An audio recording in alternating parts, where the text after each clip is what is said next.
All right, and we are back for another episode of Always Almost There, day after show live. Hello, everybody. Hope your Wednesday afternoon is going well. Neil and I are here today. We're going to talk about last night's St. Louis Goose show. Pretty Yes, good one, if I do say so myself. As always, Before we get started, a word from our sponsor. Today's episode of Always Almost There is sponsored by Evergio Wellness. Evergio functional mushrooms are here to help right now, whether you are gearing up for a show, going to sleep afterwards, or recovering and restoring the day after. With a wide range of health benefits, Evergio mushrooms help you make the most out of the moment through the ancient healing properties in their highly potent fruiting bodies. The organic certified therapeutic potency and their planet positive refill system are two of the many standout reasons that Evergio is my choice supplement. Be clear, chill, balanced, energized, protected, focused, and calm in the moment with Evergio mushrooms. Use code STORMSOUND15 for 15% off your order. Available to ship anywhere in the US or Canada.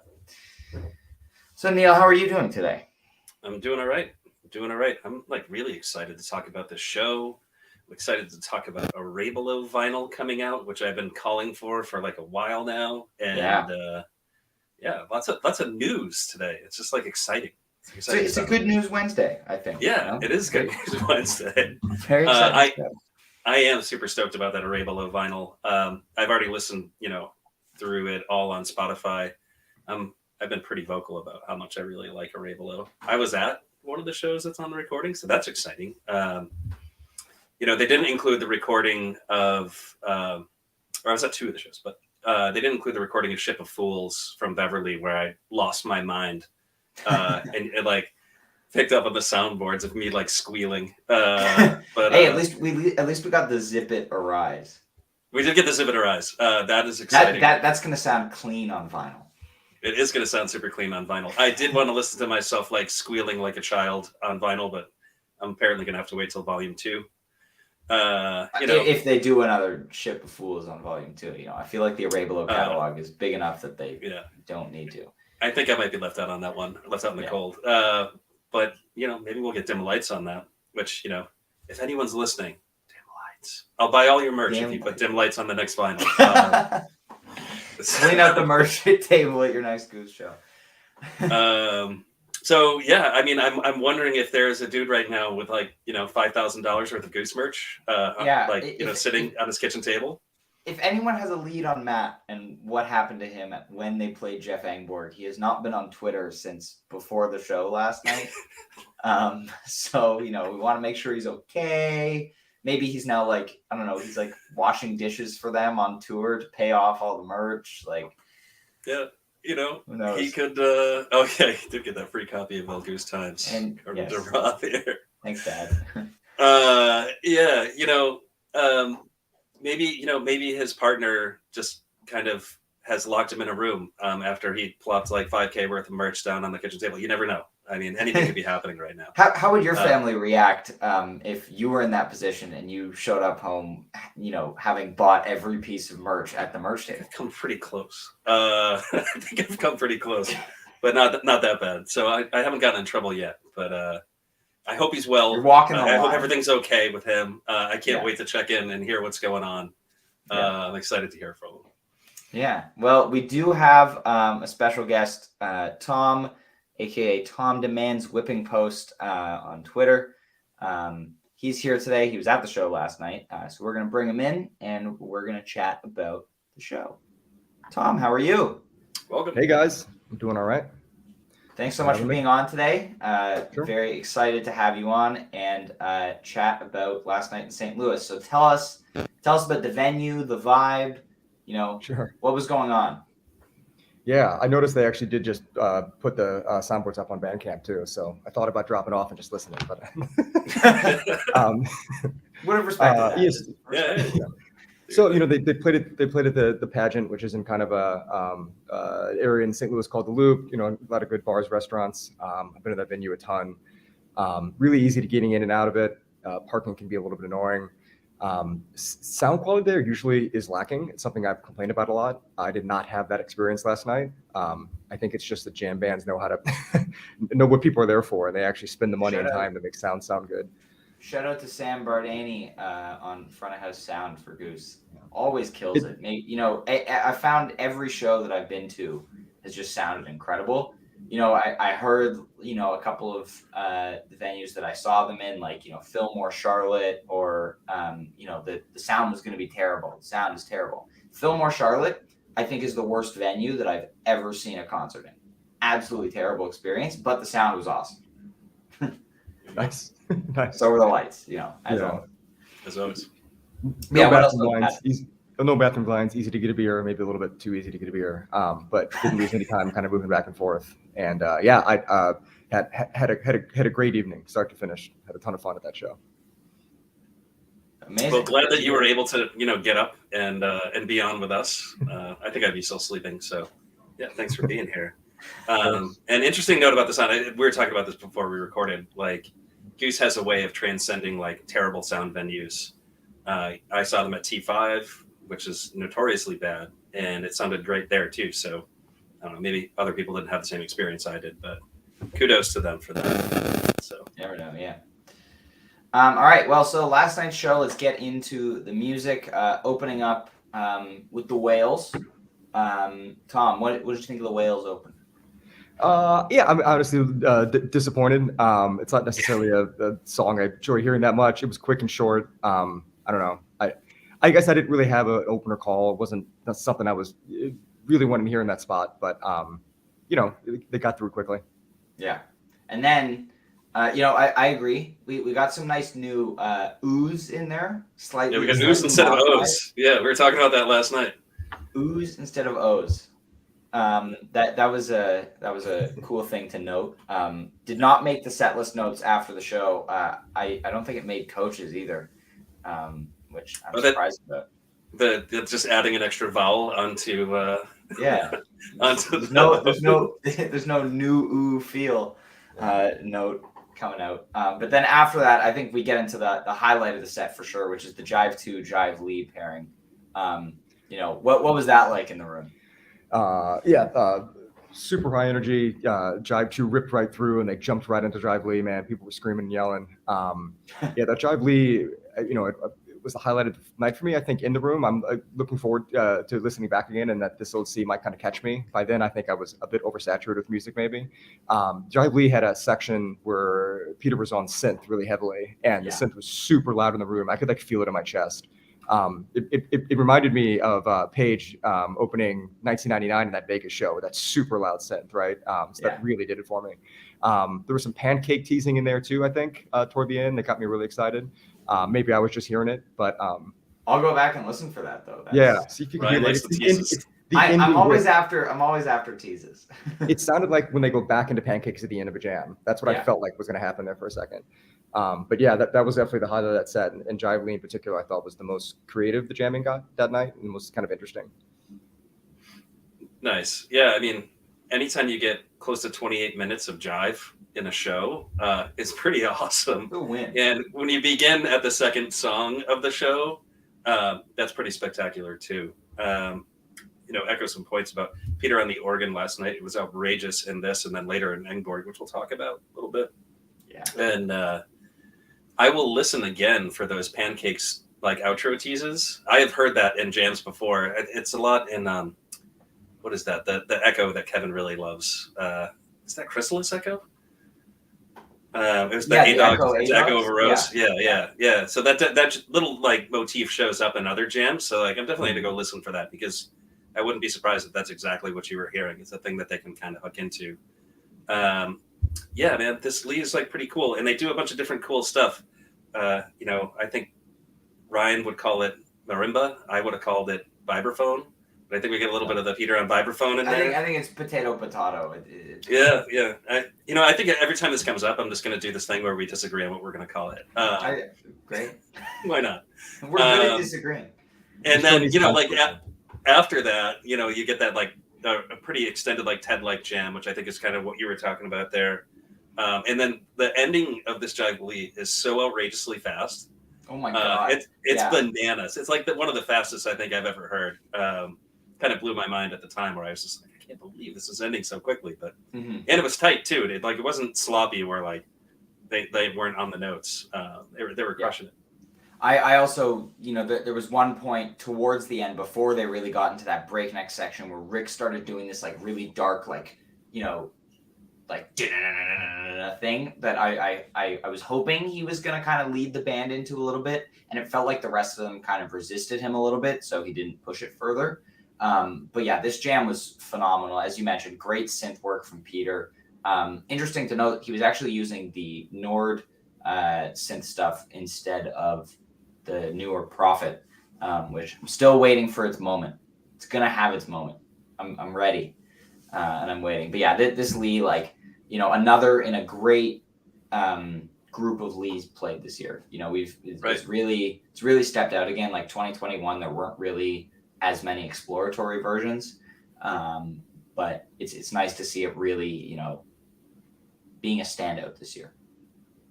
Yep. I mean, it's, I think like in 2021, there's a couple of good ones out there, right? Terminal 5, we just talked about. T5. There's like one more that I'm trying to think of that kind of happened out in the Midwest, but it's not coming immediately to mind. And Claire?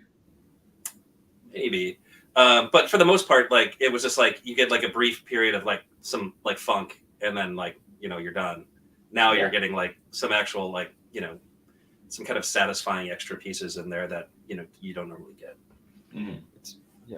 I agree. It's a launching pad for creative jamming too, which is what I really love when they kind of dive into. And as we'll talk about later, I feel like Hungry Sight is usually that, and that got cut short this time. But there's certain vehicles that really kind of set them off on a really creative path. And Jively recently, I feel like, has been one of those. Yeah. Totally. All right, first set continues on Old Man's Boat. Jeff Engborg, So Ready to close. Tom, this trio. Yeah.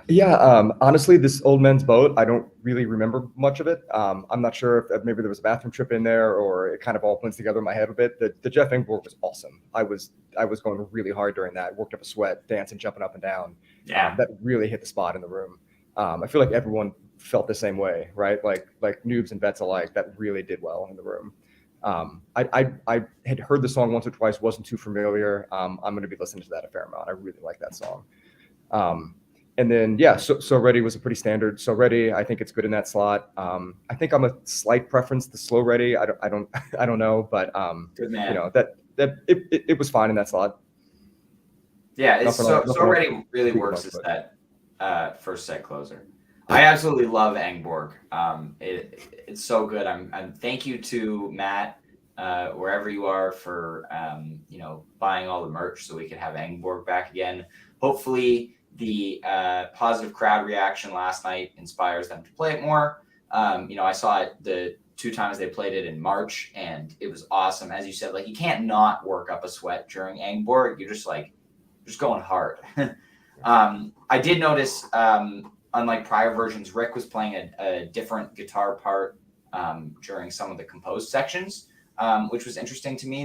He was playing it sounded like a different harmony of the main melody. So that's interesting to go back. I haven't gone back and really done like an A to B listen, but it sounded different to me last night. But it sounded like they extended some sections beyond what we heard in March. Peter absolutely tearing up the clav and the organ in this song, as he does. And the rhythm section really also in this song, just that bedrock of just the groove. Trevor, Spuds, and Jeff just locking in on it. It's such a great tune. Yeah, man. Who would have thought that Ryan would love a song that, Peter plays almost every keyboard he's got on? Yeah. Especially the clav. Yeah. Like Noah said, this was a jam heavy show for sure. And then this Engborg, I think, and like, I could be wrong here, but that Engborg got a little bit more jammed out than any Engborg we've had to date. Yeah. I haven't looked at like minutes, but it certainly felt more improvised. What an awesome song. I've yet to see Goose play it live, but I did see the entire Engborg suite at a Great Blue show, which was exciting. Counts. Yeah, I mean, it does count, I guess. Was that one with Engborg guessing? Yeah, Engborg was actually playing Engborg, so that was exciting. But yeah, last night it was killer. I think we were pretty excited about it, like when it was going down. I mean, anytime they play that song, it's pretty exciting. This was the 3rd instance of it being played, right? Or is this the 4th? 4th. They debuted it in Seattle in February, played it in DC, and then Royal Oak in March, and then last night. Wow, way back in Seattle. Noah also says Lily's Tiger vibes in the Angborg. Noah, please elaborate on this. I want to know the Right, parallels timestamps. between Lily's Tiger, which is a very nice melodic, like synthy tune, to like, you know, the absolute rage fest that is Angborg. Yeah, same length as the Royal Oak version, Ryan. All right, well, there you go. I don't know. Certainly felt like more improvised to me at the time. I don't know. I'll go back and listen to them. But usually it kind of feels like just like a instrumental, right? This felt like a little bit more than an instrumental. Yeah, I will definitely be going back to listen to this Angborg for sure.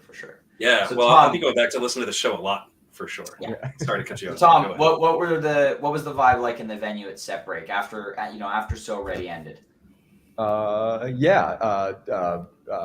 High, right? People were into it.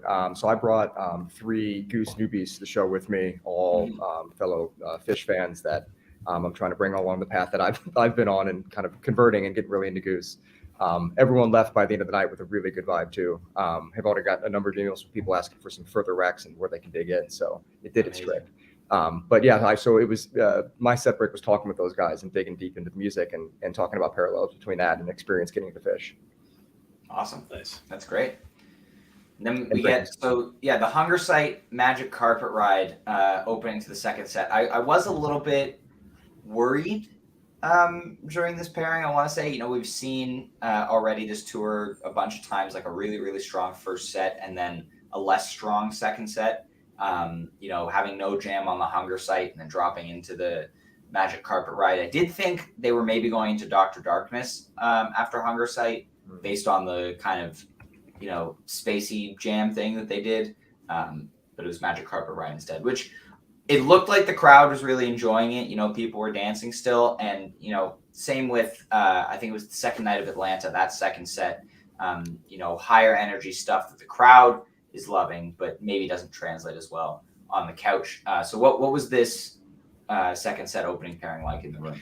Hunger Site definitely caught me off guard. I don't remember the last time. I know they'd played it already, this kind of short run, so I did not have that on my list of things I was expecting. So I was very excited when they started it. I did a lot of screaming and jumping up and down. I just love that song, sing along every word very loudly. Yeah. As I said before, I see this as a launching pad to some kind of different sounding jamming. And so I was initially disappointed when they ended it and went into Magic Carpet Ride. The drop into Magic Carpet Ride is awesome every time. And Goose kills that song. And so I got over the disappointment pretty quickly. But so I was a little bit disappointed not to hear that Hunger Site jam. But yeah, Magic Carpet delivers, and you're correct. Everyone in the room was into it. Especially the noobs. Yeah, man. That's the interesting thing. And I'm glad you said that because we spend a lot of time talking about the music and like Ryan and I and like lots of folks on Twitter absolutely consume the hell out of Goose, right? And so when they do something like this, where, they drop out of Hunger Site and then start Magic Carpet Ride. Like, I think there's some folks that like feels disappointing because like we know what can come with Hunger Site. But like if you're in the room and that's your first Goose show and you're not familiar with like, all of the Hunger Site jams, like Philly Hunger Site or whatever, then like you're gonna love that. That just crushes. And as somebody who grew up in Connecticut, going to like Max Creek shows when I was like a teenager, like you were there for the Magic Carpet Ride. I mean, that crushed every time they did it. So I've said this before on the pod. It's just, it's a fun song live. It doesn't have a whole ton of substance to it, but it doesn't have to, right? It's just a jam. Just get you to heard a jam. Just a rock. Yeah, and you know what? We did get a ton of improv in the next 2 songs. But let's talk about this arrow first. Strong 20-minute arrow. I think this is definitely an above average version from what we've seen, this year and last year, especially. A lot of arrows that kind of blend together after a while. This one, we were talking about, again, that, Neil, you tweeted the other day, two guitar attack Goose. Absolutely incredible stuff. Thank you. Yeah, you got to bring it up because Jive's here. We actually have gone through the whole pod without actually talking about Jive yet. Which like we're gonna have to slip in some things to make fun of them at some point. We haven't gotten to the fantasy segment yet. We'll get there. We'll get there. Yeah, we'll some digs. But Tom, talk to us about this arrow. Yeah, as I kind of shared before, we were talking about it. High energy, like the room, everyone was into it, right? I found it to be a bit repetitive. It stayed in kind of a type 1 vamping pocket for a long period of time. That's not my preference. It's not what I want to hear.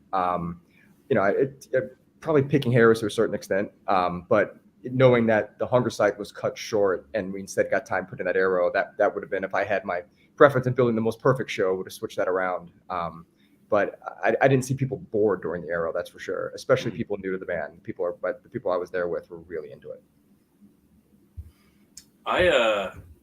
The arrow, like I just actually listened to today. I actually didn't finish the show last night, bro. I think it does have like a pretty cool section in it that I really enjoyed, where Rick and Peter are both playing essentially rhythm guitar on their guitars, but Peter is actually leading the melody with like a couple extra notes in that rhythmic playing. So like totally hear you on like, sometimes like that's where arrow goes, right? We talk about this a lot on the pod too, where sometimes arrows can go for a really long time and they kind of do the same thing for a really long time, right? This one I think had like a pretty interesting piece that I'm excited to go back and check out again, where I don't know, it just was like really cool 2-guitar attack, right? And when we were talking about the 2-guitar attack earlier, I'm gonna keep bringing that up. I don't know like how meaty of a topic it is, but like it is just cool to point out every once in a while just how good Goose is when they're playing 2 guitars. But you know, they're also pretty damn good when Peter's on the keys too. But it's just fun to point out. I enjoyed that section of the arrow, and then it kind of did drop into like we were talking about this a little bit earlier, just like a little 4 on the floor kind of jam to kind of ride out. I still think it had like a pretty cool part at the end of it. So, you know, all in all, like if you're going to see an arrow at a show, this is like a pretty good one to see, I think. Yeah. That's my take on it. I look forward to it. I agree. Yeah. Definitely an interesting section. Definitely some parts of it that were more standard, but great arrow. And then This Old Sea, my personal jamming highlight of the night for sure. Brian said earlier on Twitter, when your cooldown needs a cooldown. I love what they've been doing with This Old Sea this year, kind of starting with the Bozeman version, which is still near the top of my jam of the year list. This one I think is going to make it up pretty high. I need to go back to it a couple more times before I slot it in, but wow. Really good. Tom, This Old Sea. I cannot wait to re-listen to it. I did catch the snippet that Jive Goose posted earlier. That was in the kind of second jam segment, correct? Or was that the peak? Correct. Yeah. Okay. That it came on real quick too. Rick all of a sudden came on and just playing tons of notes and like driving it toward that peak. I remember being in the venue. I might have been like on my phone or sending a text or like looking at Twitter for a second. And then all of a sudden he did that. And it just brought everyone right back into it, right? It's like I put my phone away immediately. That the ending of This Let's See really was something that like stuck with me. Walking out of the venue. Man, This Old Sea is a really sneaky tune, right? Like, so sometimes it could be just like a slow tune and they can walk away from it. It almost never is when they play it. But you get something out of the deal that you weren't expecting when you heard those opening notes, right? Yeah. And this one, you get a multi-part jam. I think when we talk about jams of the year, we are suckers for like multi-part jams. And this one's got it. So like already, like, it's like going to be way up the list. But yeah, man, it's exciting. There's a lot of really good stuff to dig into there. I didn't get a chance to dig into it as much as I wanted to. I was listening to it and like typing into like group chat like earlier today, like why did no one tell me this was so good? This is outrageously good. And for anyone wondering, we replied with because you went to bed. Because I went to bed, which is fine. I had to get up early. I'm like fresh and like I'm ready to go for the show today. Would you say you're spry? I'm feeling spry, as you know, because I'm a pretty spry guy. Yeah, man, I'm feeling good, and I'm glad that I did. And I'm glad I dug into that show when I did. I wish I had a chance to listen to it twice before we did the show, because I'd like to get into some of those finer parts and talk about them. But we'll record again, and we'll definitely be talking about this jam again. Say something real quick about the song itself. It did not feel like a breather in the venue. I don't know if that's just me personally, because I love that song so much and wasn't expecting to hear it. But lyrically, man, that song just really hits hard, and I just love hearing Rick's kind of soulful, emotional play on that. The people I were with who did not know the song also were like super into it and talking after the show about how strong lyrically it was. And so I think that set the stage then for that amazing kind of second jam peak. But the song itself did not feel like a breather. It really kind of hit hard in the room. Right. It's like one of the cool things about Goose, right? That's a ballad that just like absolutely knocked your socks off, right? And like that's a thing that Goose can do, and not all jam bands can do that, right? That's an exciting thing. I think it's one of the things that really pulls me in about Goose, and yeah, it's a killer tune, man. And it's an especially killer tune when they play it for 20 plus minutes when they play late That's second true. set. Bring it every time. And then after that we get the SOS to close the set. I love SOS in this spot. I think it's a fantastic second set closer coming off of a big jam like This Old Sea. Really, really works. Yep. Go ahead, Tom. Yeah, no complaints. SOS was perfect in that spot. The old man's, the peak there in that This Old Sea definitely set the stage for it. But I did enjoy that SOS. Know it well enough to kind of dance along and hum along to it, and so really enjoyed hearing it live for the first time. Have you tried bounce into the encore yet, or are we gonna go back around again? Because I got to say that encore really hit the spot, and I wouldn't mind if they just closed every show with it. Right on. Really, Well, it really Neil's gonna disagree with you. Yeah. I'm gonna simulate. We're gonna pretend that Jive is here for now, and this is his facial expression. Oh man, like should I like pretend I'm Jive? Like no, but it's we know. I don't know. Real quick, hold on. Expression. Well, so like let me talk about SOS first. Like love it in that slot. I feel like that one like hits no matter when they play it, where they play it. I think it hits with people at their first show versus like people who've seen like SOS like a dozen times. And like killer set to closer, sure. Why not? I don't know. This Love Light does not hit the spot for me. I've seen a couple Love Light encores, and I am done with Love Light encores. I'm done with Love Light encores. I just like I don't know. You know what it is? I'll say what it is. This is why I don't love Goose's cover of Love Light. Although this one like does have really good singing in it. Rick really does put a little extra mustard on it. But like if you love Pigpen, you just can't think of it any other way. That's fair. And I love Pigpen. Love Pigpen. So when I hear Rick singing, I'm like, it's the only song on earth I would be like, yeah, I'd rather hear somebody else sing this song. The only song that they sing. I don't know. Maybe I'm being harsh. It is. I mean, it's a fun song, and like it definitely gets a little boogie for the encore, sure. Mm-hmm. I have to admit, I was hating on it earlier. I was. Yes. I do like it when when Spuds hops on vocals for it, which he's done a couple of times. T5. Yeah. Extra shtick. Yeah. T5, Montana, DC. Montana. Yep. It's good. I think they were in a time crunch. I think we all assumed that curfew was midnight based on that point, but it seemed that it was at 11:45 based on the very concise Love Light instead of the white lights that was on the set list. Maybe hopefully we see that white lights pop up in the next few shows. I'm really looking forward to seeing what they do for the next 2 nights in New Orleans, because last year's New Orleans show was really very much just like a party show. Wasn't very much improv at all. There was that the show with the Dark Horse that they rip-corded into Rockdale? All I remember from that show is The Way It Is, and like Jive being really excited about The Way It Is, and then it turned out to be not that good. That's what I remember. I remember he wasn't excited about the 15-minute Disco Inferno in the second The Disco Inferno, yes, that is that show. It was just like it was a straight party show, right? And I think folks who were there loved it, absolutely loved it. And last year was also in like the tiniest venue. Yeah, it's like somebody's garage. Yeah.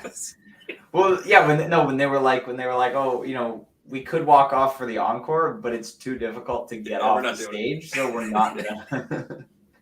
Exactly. That was good, Tom.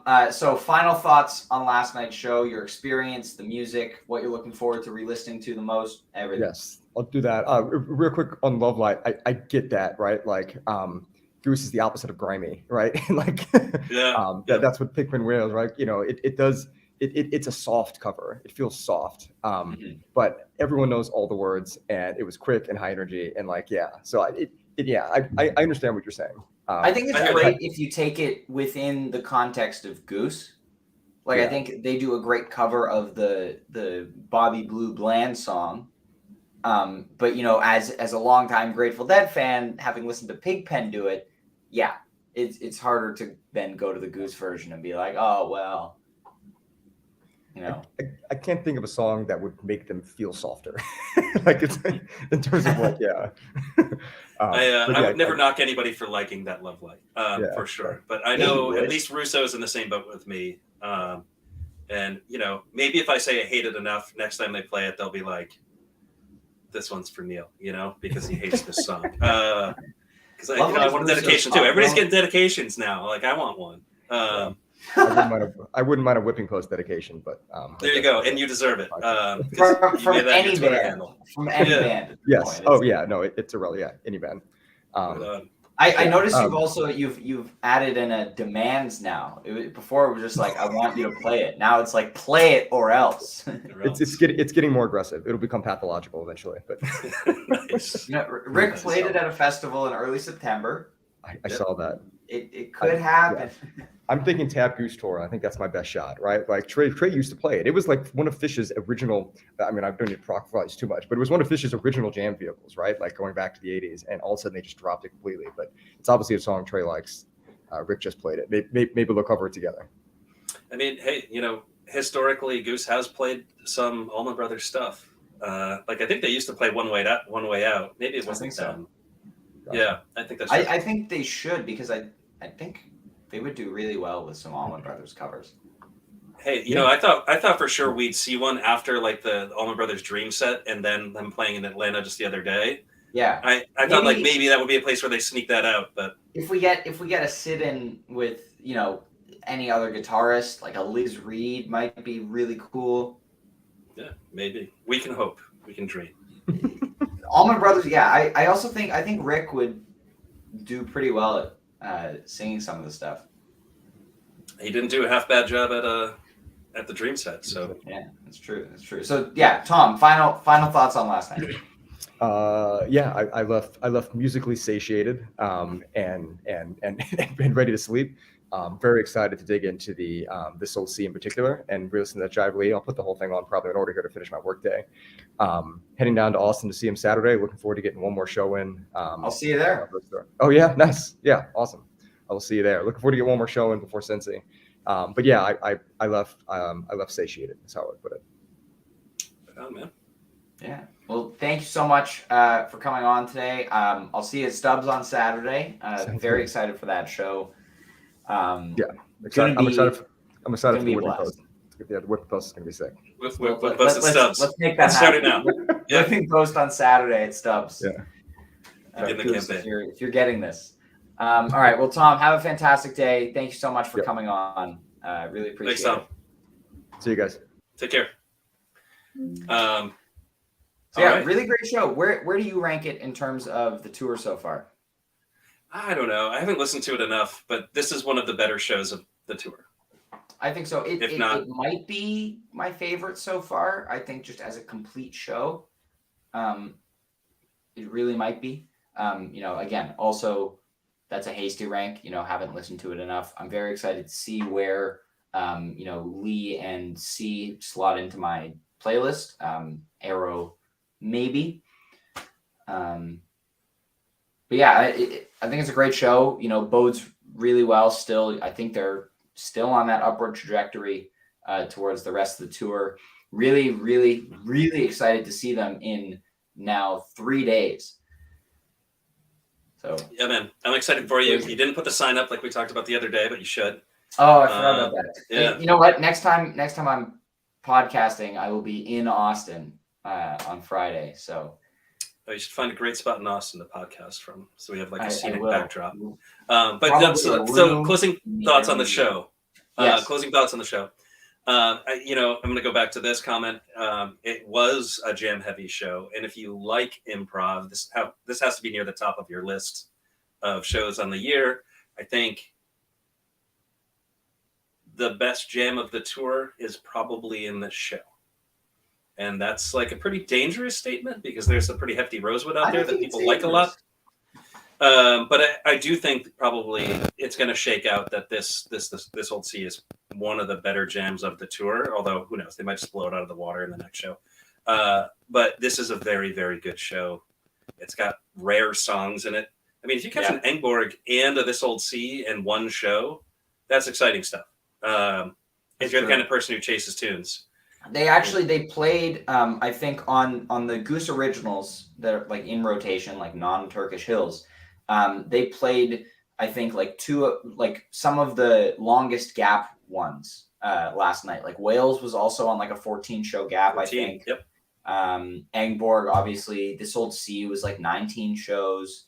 Jive 2 was at like 9, which is crazy. Yep. So, they're crossing off some of those. SOS was also at 8 or 9, I think. Yeah, it was 8 or I think it was 7. I don't know. Maybe it's 9. In any case, it was more than it normally is. It was due, and it had been due. Oh, it was only 7, but yeah. The rotation's interesting. Now obviously fantasy is going to start getting harder now that repeats are in play. We have the nice bubble of the first 4 nights where they're not going to repeat, so you're going to get a lot of points. But now is where we kind of separate the serious players from the non-serious players, I think. Yeah. Well, I mean, this one is you go out there and you can just pick them out of a hat and probably do better than even thinking about it critically. This next show is going to be really hard. And then depending on how that one goes, like if they do a bunch of short rest shows in this next one, or short rest songs in this next one, which they've done, and kind of like after completing the loop. Yeah, then Friday's even more difficult. Yeah, that is even more difficult. And then like it's impossible to guess what they're going to play. But, I'm really enjoying that aspect of it, of this tour so far. Mm-hmm. It's not really, there are no guarantees on this tour. There's no like showing up and saying, today is the day they play Arcadia, which you very easily could have done 2 years ago. You would know when that song even a year ago. Yeah, for sure. Even a year ago. Last fall, it was it was really easy to predict stuff for most of it. Yeah. But yeah, it's playing songs on short gaps, different set list calls. Deviating from the written set list, which they did tonight or last night for the first time in a few shows. They've been sticking pretty closely to it for the most part. But yeah, will we get that Wisteria? Will it ever come? I mean, it perhaps not. Like that's the thing is like they don't necessarily need to play it now. There was a time where they would have to play it just to fill the gap of songs, but they could skip it for the next 3 shows. Yeah. Yes. Well, maybe they'll play it for you at Stubbs. Let's hope. I would be happy with that. Maybe they'll play a version better than DC if that's possible. Maybe, and then we'll have to argue about whether or not that's better than San Fran for like the next few months, until next 2 months until we do the bracket. How about that? Oh yeah, I'm gonna have some nice attendance bias. Yeah, it's probably going to be a killer show. It's a killer town. I'm sure they're going to feel real good, especially after coming off 2 nights in New Orleans. Which that'll be interesting to see too. I mean, usually like 2-night runs, like second show, they're like nice and well rested. I have a suspicion at least some of them won't be nice and well rested. I was gonna say it's after the first night. Like Jeb is going to be looking like run a little ragged. I don't know. We'll have to see. But I'm excited about 2 nights there because I think it did feel rushed like last time they were there. Like they just kind of like in and out, boom, tiny venue. Sounds like this venue is a lot bigger. And also longer shows, I assume, because it's New Orleans on a Thursday and Friday. So I am not anticipating an early curfew. Right. Which also means, I'm going to be pulling a U and going to bed tomorrow night before the show because I have to wake up at 4:00 in the morning for my flight. No excuses, right? Yeah, I know. Are you recording? Are you recording after that? You gonna be out, well, my plan is to listen to the show on the flight and be ready in the afternoon. Sounds good. But so I will see you, or those of you watching, I see you in Austin. If you're going to be at Stubbs on Saturday, come find me. I will have the remaining Straight Burden stickers that I have. I don't know how many that is. I think I have 20 or so. It's not a ton, but come find me, ask me for a sticker because I will forget that I have them. But very much looking forward to that show this weekend. And as always, thank you everybody for tuning in today. Hope you have a fantastic rest of your day.